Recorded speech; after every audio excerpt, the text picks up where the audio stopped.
మన ప్రభువును రక్షకుడైన యేసుక్రీస్తు వారి నామములో ఈ మాటలు వింటున్న ఆత్మీయ కుటుంబ సభ్యులందరికీ నా యొక్క హృదయపూర్వక వందనాలు.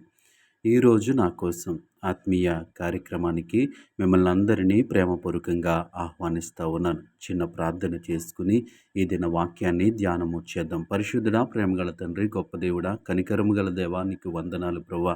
మమ్మల్ని ప్రేమించి ఈ ఉదయకాల సమయంలో నీవు మాతో మాట్లాడుతున్నందుకు నీకు వందనాలు. నీ మాటల ద్వారా మేము బలపరచబడటానికి, నీ మాటల ద్వారా మేము జీవించటానికి నీ కృప చూపించమని యేసు నామములో అడుగుచున్నాము తండ్రి. ఆమేన్. ఈరోజు దేవుని వాక్యము యెషయా గ్రంథము 41వ అధ్యాయము 10వ వచనము. నేను నీ దేవుడనై ఉన్నాను, దిగులు పడకుము, నేను నిన్ను బలపరుతును. ఇక్కడ మనము పరిశీలన చేసినట్లయితే దేవుడు మనకిస్తున్నటువంటి ఒక వాగ్దానము, దేవుడు మనకిస్తున్నటువంటి ఒక ధైర్యం ఏంటి అంటే, నేను నీ దేవుడనై ఉన్నాను, నేను నీకు దేవుడనై ఉన్నాను, కాబట్టి నువ్వు దిగులు పడకు. ఎందుకు దిగులు పడుతూ ఉన్నావు? నేను నిన్ను బలపరుస్తాను.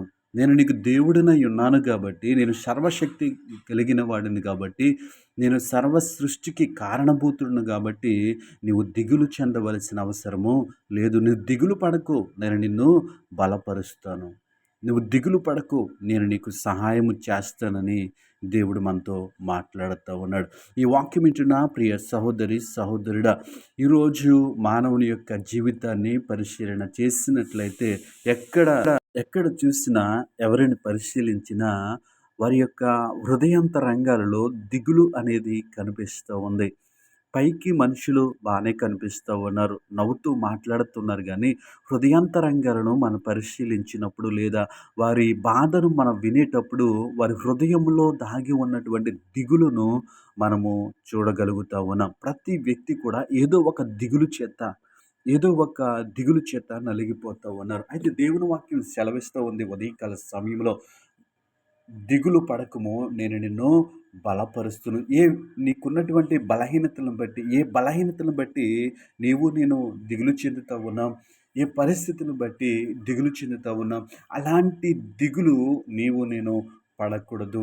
ఎందుకంటే దేవుడు నేను నిన్ను బలపరుస్తాను, ఆయన వాగ్దానం చేస్తూ ఉన్నాడు.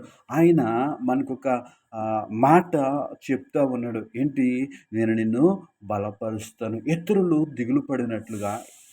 ఇతరులు కంగారు పడినట్లుగా నేను అలా చేయకూడదు. ఎందుకంటే దేవుని వాక్యము సెలవిస్తూ ఉంది, నేను నీ దేవుడనై ఉన్నాను. ఆయన మనకి దేవుడై ఉన్నాడు కాబట్టి, ఆయన మనకు రక్షకుడై ఉన్నాడు కాబట్టి, ఆయన మనకు సహాయకుడై ఉన్నాడు కాబట్టి, ఎలాంటి పరిస్థితుల్లో ఉన్నా మనము కృంగిపోకూడదు, ఎలాంటి పరిస్థితిలో ఉన్నా దిగులు చెందకూడదు. ఎందుకంటే ఆయన నన్ను బలపరిచేటువంటి దేవుడు.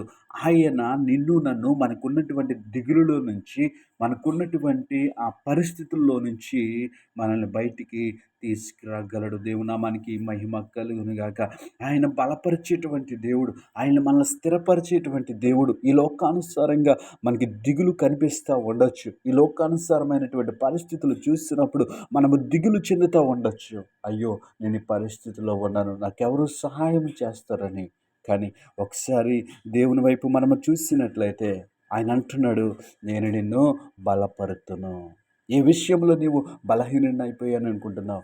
ఏ విషయంలో నేను బలహీనుడను అని నీవు దిగులు చెందుతూ ఉంటుంటే, ఈ సమయంలో దేవుని వాక్యము నాతో మాట్లాడుతూ ఉన్నాడు. నేను నిన్ను బలపరుతును, నేను నిన్ను బలపరుస్తాను. నువ్వు దిగులు చెందకు, నువ్వు కలత చెందకు, నేను నీకు దేవుడనై ఉన్నాను. కాబట్టి ఆయన మాటల యందు విశ్వాసం ఉంచుదాం, ఆయన మాటల యందు లక్ష్యం ఉంచుదాం.